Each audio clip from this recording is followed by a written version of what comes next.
Buenos días, soy Vanessa Vallejo y ustedes están escuchando el podcast del Pan Am Post. A nuestros lectores, como siempre, les damos la bienvenida y a quienes nos escuchan a través de YouTube, les recordamos que pueden oírnos sin retraso suscribiéndose en nuestro sitio web. Recientemente el concurso de Miss España lo ha ganado un transexual.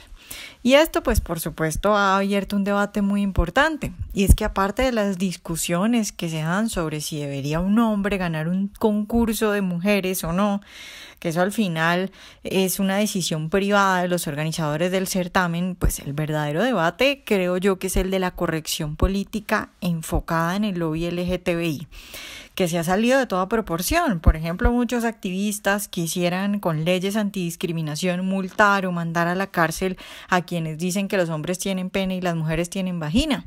Pues en el podcast de hoy vamos a hablar de eso, de la corrección política y de la relación entre izquierda y lobby LGTBI.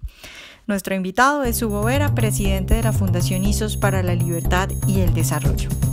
Hugo, buenos días y de nuevo muchas gracias por estar con nosotros.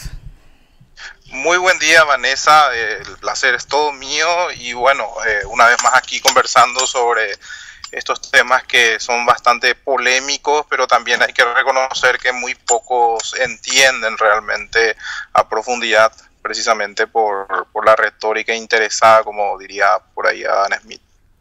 Exactamente, y por ahí quiero empezar. Bueno, mi idea es que a propósito de lo que ha pasado en España, que han elegido a Miss España, de Miss España, un hombre transexual operado, pues que hablemos un poco, volvamos de nuevo a algo que ya hemos discutido, que es sobre la ideología de género. Y tú lo decías ahora, mucha gente no entiende exactamente de qué hablamos, porque sí, a mí me pasa todo ahora, que me acusan de que yo estoy diciendo cosas que yo no quiero decir. Entonces, por ejemplo, con este caso de la Miss España, mucha gente me dice, bueno, pero a ti qué te importa que un concurso privado haga lo que se le dé la gana y escoja un transexual. Si se quiere volver un concurso de transexuales, pues que hagan lo que quieran. Y sí, pero entonces quiero empezar pidiéndote que pongamos esto en el ámbito político, que es donde nos molesta, y que le expliques a la gente o que contextualices a la gente qué implicaciones políticas o cuáles son los aspectos que nos pueden molestar de lo que está sucediendo a partir de ese hecho de Miss España.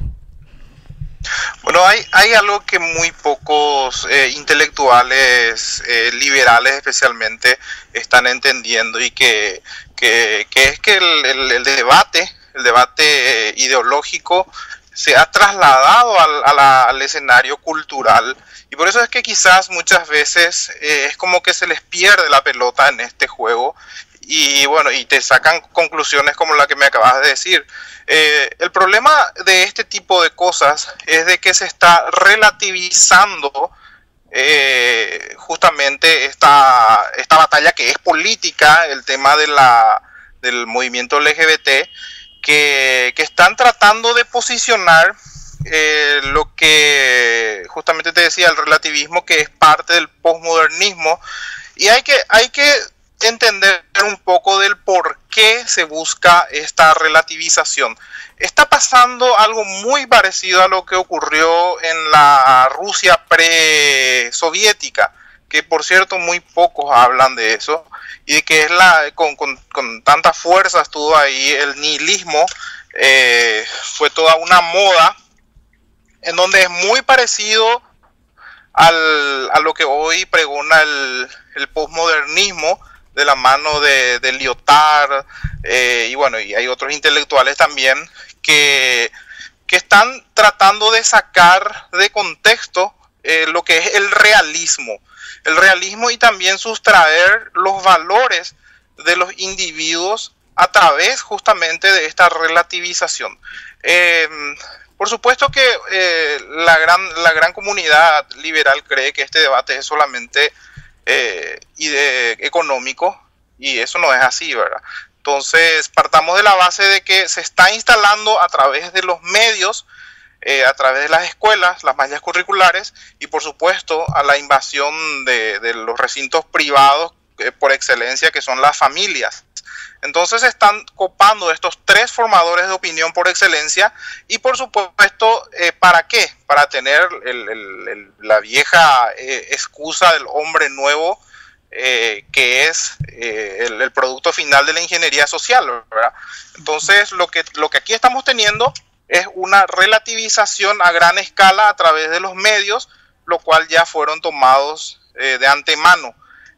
Por supuesto que este contexto es un poco complejo de entender, porque son varias las escuelas que tratan esto y lo han extendido tanto que hoy día ya realmente pasa desapercibido, ¿verdad?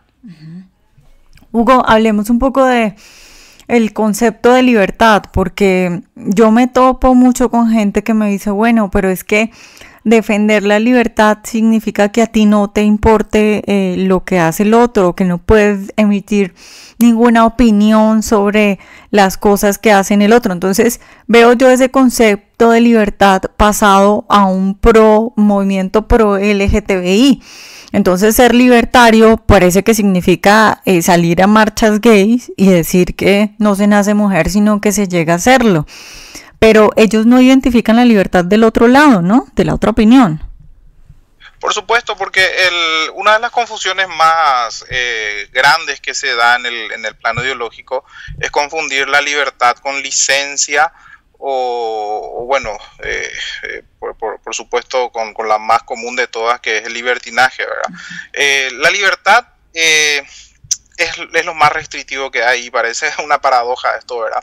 El tema es que la restricción lo pone uno mismo, ¿verdad? Por eso es que es muy importante entender de que por los actos se deben responder. Entonces, si uno relativiza, por ejemplo, la realidad, entonces ¿de qué libertad estamos hablando? Si precisamente el liberalismo consiste en respetar el orden natural, y que es un orden espontáneo, ¿verdad? Y la libertad se va formando justamente por ensayo y error, y como decía Francis Bacon, reconociendo o respetando los principios naturales, ¿verdad? Si no manejas los principios naturales, nunca vas a poder dominarlo. Esa es la principal base filosófica de todo lo que es toda la corriente liberal, sean libertarias, sean las que fueren. Si uno no responde por sus actos, directamente se pasa al plano del libertinaje. Y hoy yo estoy notando increíblemente que muchos están confundiendo eso y tratan de relativizar diciendo, bueno, por ejemplo, que la vida humana empieza desde tal momento, que uno tiene que respetar de repente si una persona se autopercibe como mujer, que yo también estoy de acuerdo con eso, pero lo que no pueden imponernos es de que nosotros tengamos que aceptar eso, que sea una realidad, porque esto tiene consecuencias no solamente en el plano digamos de la libertad, sino en el plano jurídico. Imagínate que si es que esto se relativiza, la realidad pasa a ser una cuestión relativa, entonces eso va a traer aparejado justamente la destrucción del concepto de persona, el concepto jurídico de persona, que es diferente al concepto de la humanidad. La humanidad, convengamos que comienza con la concepción, pero el concepto de persona es una cuestión jurídica y cómo lo ve una cultura. Hugo, cuando... Y que es muy apegada precisamente a la libertad, por supuesto que decimos que nace desde la concepción, ¿verdad? Uh-huh.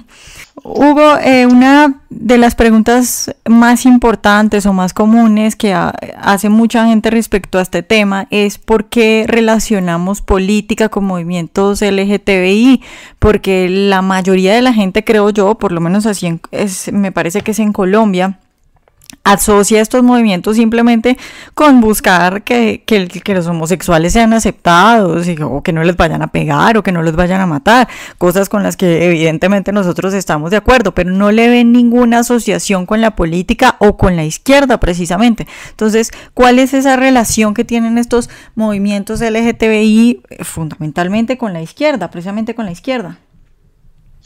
Bueno, precisamente se utiliza todas estas excusas o estas estrategias sensibleras, por decirlo así, porque son el muro perfecto para evitar un análisis más profundo. En realidad lo que se busca es mayor poder del Estado a través de de estas protestas o de estas excusas, como yo le llamo, para lograr paquetes legislativos.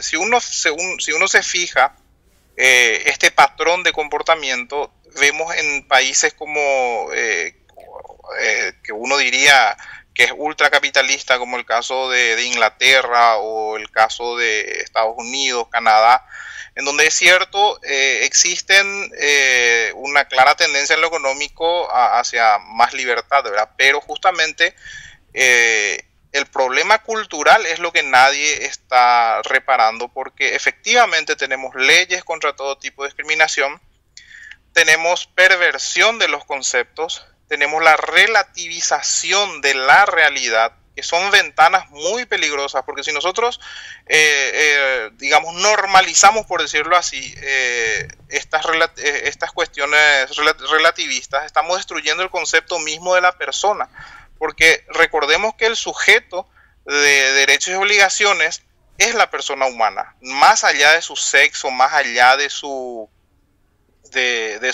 raza, más allá de su clase social, como por ahí dicen los marxistas. Aquí no interesa realmente eso, interesa que sea una persona. Y por supuesto, esto es muy bien aprovechado por los movimientos de izquierda, que son realmente colectivistas. ¿Qué quiere decir eso? Que para ellos el sujeto de derechos o el sujeto de su ideología son los grupos, ya sean las clases, ya sean los grupos feministas, los negros, ahora que tenemos los grupos LGBT. Bueno, entonces, para esa estrategia es perfecta el tema de la relativización del individuo o de la persona.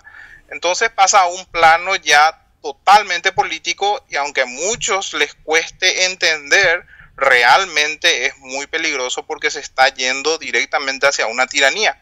Muchos hablan de una etapa previa, que es la tiranía de la corrección política. Es decir, todo el mundo simula que no está pasando nada porque tienen miedo a ser tachados por, bueno, de todo, ¿verdad? Homofóbicos o lo que fuere. O poco inteligente, porque esa también es una estrategia muy utilizada, que siempre digo, me recuerda al cuento de Christian Andersen, en donde el traje nuevo del emperador, ¿verdad? Todo el mundo decía que... No, claro. Todo el mundo finge que lo ve. Claro, porque si no lo veía, ese era un traje que solamente podía ver la gente inteligente. Entonces ocurre exactamente lo mismo, porque son estrategias. Entonces la gente, por miedo a no ser tachado por ignorante o por retrógrado, como dicen, entonces caen en estas trampas de la corrección política, pero esa es la antesala de lo que realmente es grave, y que es la legislación. Porque después ya le sigue la legislación, ya se sancionan paquetes legislativos que, por supuesto, eliminan el concepto de individuo o ciudadano para pasar a ser objeto del Estado, ¿verdad? No ya sujeto de derecho, sino que objeto de derecho, y el Estado pasa a la vanguardia aquí, ¿verdad? Uh-huh. Hugo, pues... yo siempre me imagino, y digamos a mí me atormenta un poco imaginarme cómo va a ser el mundo dentro de unos años, cuando yo tenga hijos y mis hijos vayan al colegio. Me las imagino, por ejemplo, hablando como Maduro, diciendo nosotros y nosotras, porque en el colegio los van a obligar a decir eso, porque si no, no sé, la directora lo va a echar por no ser incluyente.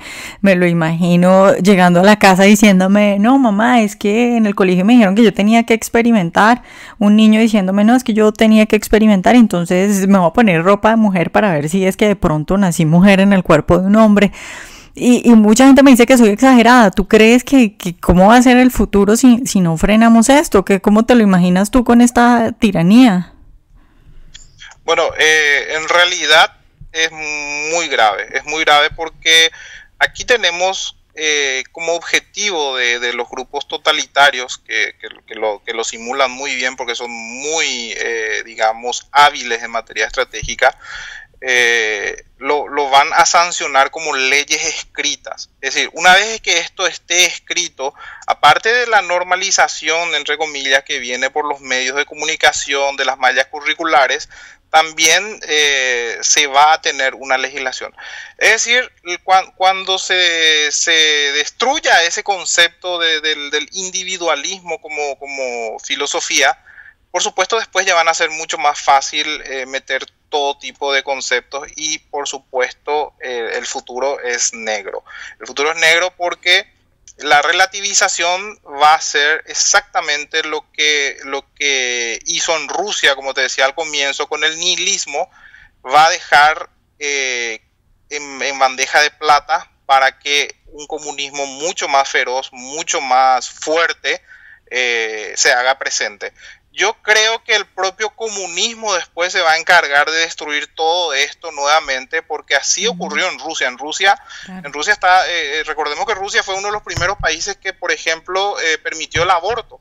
Tanto es así que fue se destruyó tanto el concepto del individuo que causó estragos. Después vino un ateísmo militante y obligatorio, pero todo ya con legislaciones muy fuertes. Por supuesto que eso finalmente cayó, pero cayó en 100 años. Entonces, lo que nos espera aquí al futuro para Occidente realmente es muy negro si es que no se hacen sentir por lo menos las fuerzas más liberales o conservadoras, por lo menos, porque aquí debemos reconocer de que esta es una batalla política muy feroz, y digo muy feroz porque son las viejas estrategias de usar la retórica, de encantar a las masas y finalmente lograr la adhesión de estas para, por supuesto, legitimar sus leyes. Bueno, Hugo, pues muchas gracias por estar hoy con nosotros. Muchísimas gracias, Vanessa, siempre es un placer. Cuando nos encontremos nuevamente, yo creo que podemos ahondar más porque tenemos temas que realmente se deben discutir. Por más de que de repente la corrección política cada vez nos dé menos espacios, yo celebro que hayan estos espacios como lo que vos estás dando, y que también más liberales de otras regiones por lo menos nos den también su parecer con lo que ya están viviendo, ¿verdad? Ojalá hayan disfrutado nuestra entrevista de hoy. Recuerden seguirnos en nuestro canal de YouTube y en nuestras redes sociales, y nos vemos en un próximo Pan Am Podcast.